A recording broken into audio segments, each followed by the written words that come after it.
Hello everyone, welcome to Biology House by Pooja. I am here to making biology.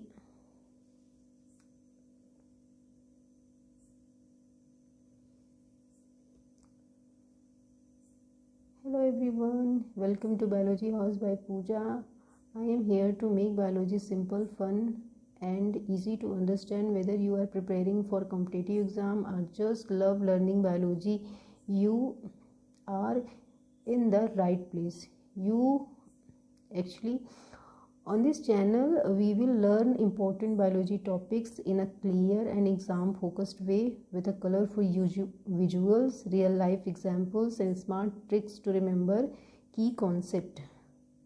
My goal is to help students preparing for exams like NEET, LT grade, GIC and other competitive exams to show you that biology is not tough once you understand the logic behind it. Okay, so in today's video we will start with an interesting topic. Let's begin.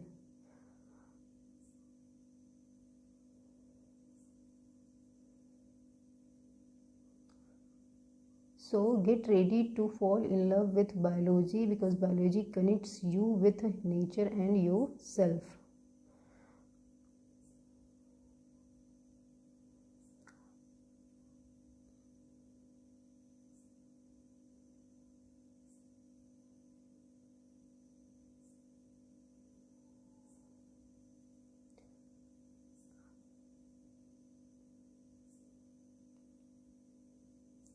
Here I am very happy to start this journey, very important and very interesting topic, that is meninges. Okay, what is meninges and in our body where it is present and how it works for us.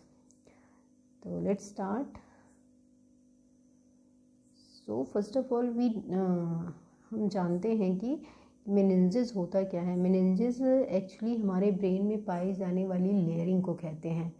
तो हमारी body में का जो हिस्सा होता है brain, जो कि बहुत ही इम्पोर्टेंट हिस्सा होता है, उस पर जो लेयरिंग होती है उसी को हम कहते हैं मेनिंजेस. तो इस वीडियो में हम समझेंगे कि मेनिंजेस क्या होते हैं और उसके फंक्शंस क्या होते हैं, कितने टाइप्स के मेनिंजेस पाए जाते हैं हमारे ब्रेन में.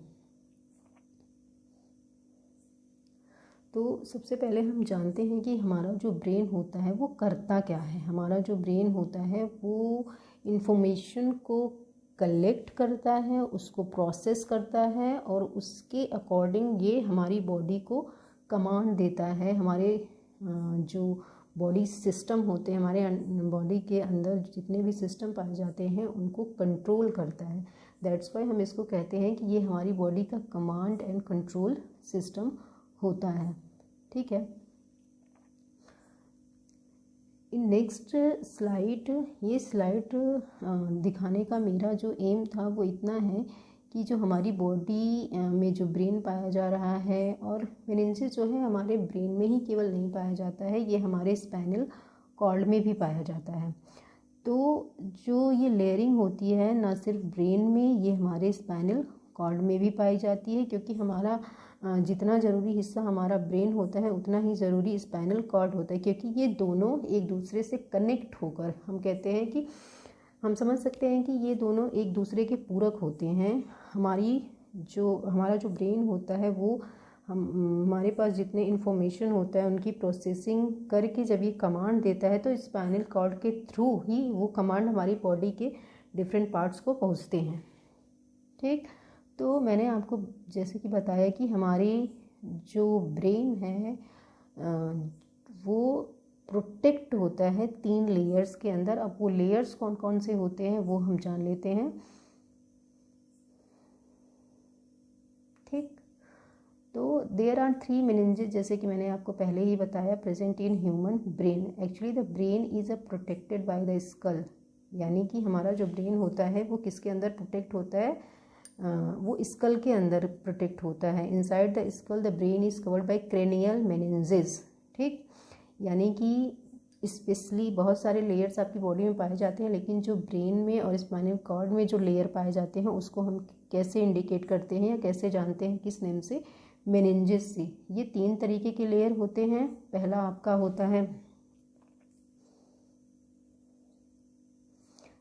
होता है ड्यूरा मैटर, दूसरा एरिकनॉइड मैटर और तीसरा होता है पाया matter.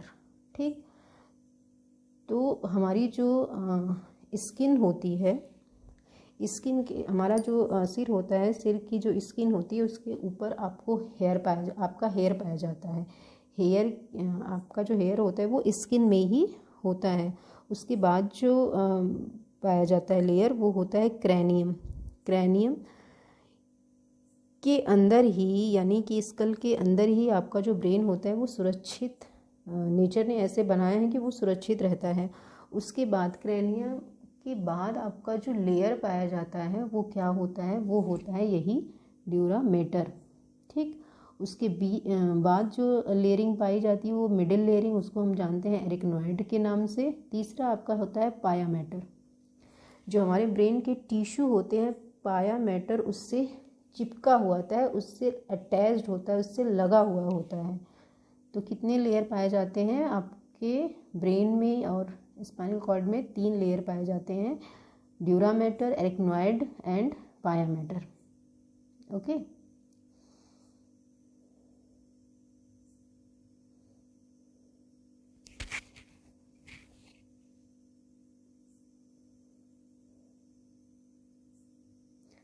here is the detail of these 3 layers. In this first of all we understood the dura matter.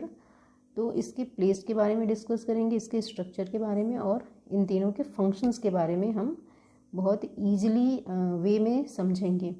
तो जो ड्यूरा मैटर होता है वो सबसे आउटर मोस्ट लेयर होता है, यानी कि सबसे बाहरी जो कवरिंग होती है वो किस चीज़ की होती है? ड्यूरा मैटर की होती है, जो कि एक थिक और टफ लेयर होता है। ये जो है कि स्कल से अटैच्ड होता है, यानी कि आपका जो क्रैनियम होता है उससे अटैच्ड होता है, और ये बहुत ही स्ट्रॉन्ग होता है, फाइब्रस यानी कि रेशेदार होता है। ये जो लेयरिंग होती है, जो मेम्ब्रेन होता है वो जो है कि कैसी होती है? रेशेदार होती है बहुत ही। और आप समझ रहे हैं कि जहाँ पर रेशेदार लेयरिंग होती है वो बहुत ही स्ट्रॉन्ग यानी कि मजबूत होता है। ये इसमें जो है कि इसकी जो लेयरिंग होती है 2 में होती है, 2 लेयर्स में होती है।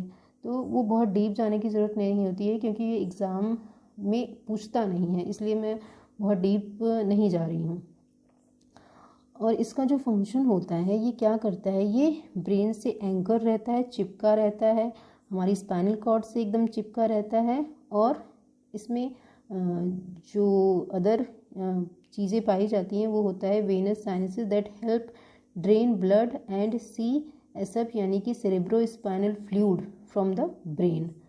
तो ये क्या करता है? ये ब्लड को ब्रेन तक पहुंचाने में, यानी कि help drain blood and CSF from the brain. ये इस फ्लूइड को लेता है और ब्लड को ब्रेन तक पहुंचाने में हेल्प करता है। ठीक, और आपका दूसरा जो है कि लेयर होता है वो होता है एरिकनॉइड। इसकी जो लोकेशन होती है वो पाया मैटर और ड्यूरा मैटर के बीच की होती है। तो ये एक वेव लाइक स्ट्रक्चर होता है। कैसा होता है? Wave like structure located between the dura mater and pia matter. ये जो होता है, मैंने आपको बताया कि जो ड्यूरा मैटर लेयर होता है वो बहुत थिक और स्ट्रॉन्ग होता है, जबकि जो एरिकनॉइड मैटर होता है वो वेव लाइक स्ट्रक्चर होता है। दैट्स वाई ये थिन और ट्रांसपेरेंट होता है। ठीक, और विस्पी का मतलब होता है लच्छेदार। ठीक, जैसे आपकी लटें कभी कभी लच्छेदार हो जाती हैं, बाल की जो लटें होती है वो लच्छेदार होती हैं, ठीक उसी तरीके से ये ट्रांसपेरेंट लेयरिंग होती है विथ वेव लाइक स्ट्रक्चर। एक जालिका नुमा स्ट्रक्चर होता है जिसमें आपके क्या होते हैं? एरिकनॉइड ट्रेबकुली होते हैं जो एक्सटेंड करते हैं टूवर्ड्स द पाया मैटर, यानी कि ये पाया मैटर की तरफ आगे बढ़े हुए होते हैं, क्योंकि आगे वाली जो लेयरिंग होती है वो पाया मैटर की ही होती है। इसका जो फंक्शन होता है ये हमारे जो ब्रेन को एक कहते हैं कि कवरिंग जो प्रोवाइड करता है वो कैसा होता है, वो एक कुशन लाइक होता है। यानी कि हमारा जो सेंट्रल नर्वस सिस्टम होता है, यानी कि ब्रेन जो काम करता है न्यूरॉन्स के थ्रू, उसको एक की कुशन देता है, यानी कि उसमें ये प्रोटेक्टेड होता है। The space between the arachnoid and pia mater is the subarachnoid space which contain cerebrospinal fluid. यानी कि ये जो कुशन लाइक जो स्ट्रक्चर होता है उसको ये क्यों होता है, ये इसी फ्लूइड के प्रेजेंस की वजह से होता है, जो हमारे ब्रेन को और स्पाइनल कॉर्ड को प्रोटेक्ट करता है। तीसरा और बहुत ही इम्पॉर्टेंट लेयरिंग जो है वो इनर मोस्ट होती है। ये बहुत ही डेलिकेट लेयर होता है, tightly adhere to surface of the brain and spinal cord. बहुत ही मजबूती से ये ब्रेन और स्पाइनल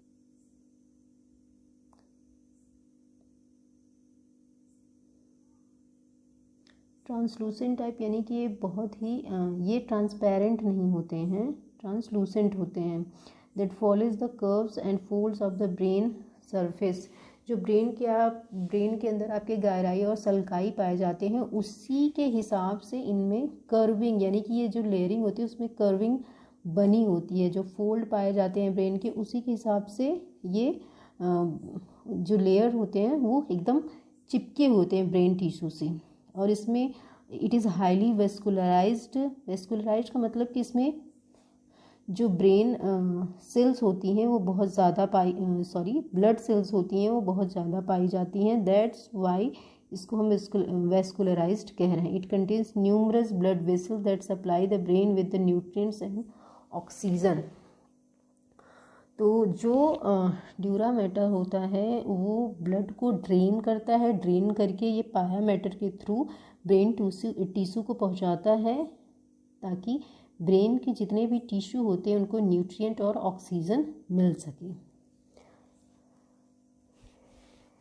तो ये हो गया आपकी तीनों जो है कि लेयरिंग जो ब्रेन और स्पाइनल कॉर्ड में पाई जाती हैं। तो जो ड्यूरा मैटर होता है और एरिकनॉइड मैटर होता है और पाया मैटर होता है, इन सब के बीच में थोड़े थोड़े स्पेस पाए जाते हैं जिसमें आपका सेरेब्रोस्पाइनल फ्लूइड प्रेजेंट होता है। उसको हम डिफ़ाइन कर सकते हैं। कैसे डिफ़ाइन कर सकते हैं, ये हम नेक्स्ट स्लाइड में जानेंगे। Yes, this is cranium. यानी कि हमारा जो ब्रेन होता है उसमें जो लेयरिंग पाई जाती है उसके नेम और जो स्पेस पाया जाता है उसको हम अच्छी तरीके से समझेंगे। पहला है आपका dura mater layer and arachnoid layer. उसके बीच में जो स्पेस पाया जाता है हम उसको सब ड्यूरल स्पेस कहते हैं। और जो एरिकनॉइड लेयर और पाया मैटर के बीच में जो पाया जाता है उसको सब एरिकनॉइड स्पेस कहते हैं। अब आपको ये याद कैसे होगा, आपको ये स्पेस इस तरीके से याद करना है कि जिस लेयर के नीचे पाया जा रहा है उसको उसी के नाम से जानते हैं। यानी कि जो सब ड्यूरल स्पेस है वो किसके नीचे पाया जा रहा है, ड्यूरा मैटर लेयर के नीचे। और सब एरिकनॉइड स्पेस कहाँ पाया जा रहा है, एरिकनॉइड लेयर के नीचे। तो इस तरीके से हम समझ लेंगे कि जो स्पेसेस पाए जा रहे हैं वो ड्यूरा मैटर के नीचे पाए जा रहे हैं और एरिकनॉइड मैटर के नीचे पाए जा रहे हैं। और ये जो स्पेस होते हैं वो फिल होते हैं किससे, सेरेब्रोस्पाइनल फ्लूइड से। ओके, ये हो गई क्रैनियम की यानी कि ब्रेन की बात। अब हम जानेंगे वर्टिब्री यानी कि स्पाइनल कॉर्ड की जो लेयरिंग होती है उसके बारे में। तो जो हमारा स्पाइनल कॉर्ड होता है उसमें जो है ये कहाँ होता है, ये हमारे वर्टिब्री के अंदर प्रोटेक्टेड होता है। हमारे वर्टिब्री के बीच में एक पाइप लाइक स्ट्रक्चर होता है जिसको हम कहते हैं स्पाइनल कॉर्ड। ठीक, तो जो वर्टिब्री और जो स्पाइनल कॉर्ड है, ठीक, स्पाइनल कॉर्ड में आपकी तीनों लेयर पाए जा रहे हैं। तो जो वर्टिब्री और ड्यूरा मैटर के बीच का स्पेस है उसको हम कहते हैं इपीड्यूरल स्पेस। उसके बाद दोनों लेयर वैसे ही हैं जैसे आपके क्रैनियम यानी कि ब्रेन में पाए जा रहे थे। ठीक है, तो उनका फंक्शन भी सेम है। जो फंक्शन जो लोकेशन आपको ब्रेन में बताई गई वही सेम आपके स्पाइनल कॉर्ड में भी है।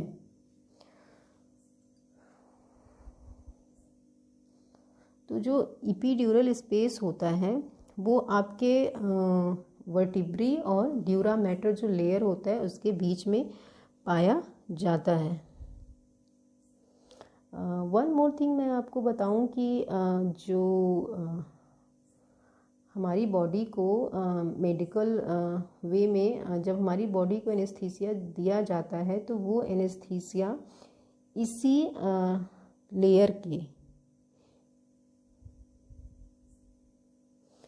लेयर में दिया जाता है, जो हम कहते हैं कि बैकबोन यानी कि हमारी रीढ़ की हड्डी में जो इंजेक्शंस इंजेक्ट किए जाते हैं एनेस्थीसिया के लिए वो इसी एपिड्यूरल स्पेस में इंजेक्ट किए जाते हैं, तो हमारी बॉडी जो है एनेस्थेटिक कंडीशन में आ जाती है।